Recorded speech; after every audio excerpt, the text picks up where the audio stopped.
ژوند هغه خوندونه اوس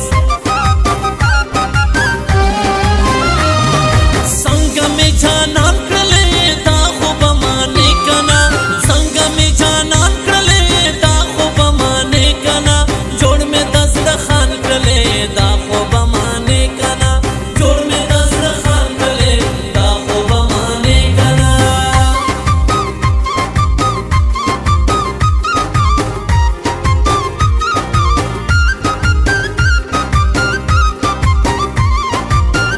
recording studio Waqar Jigri नवरंग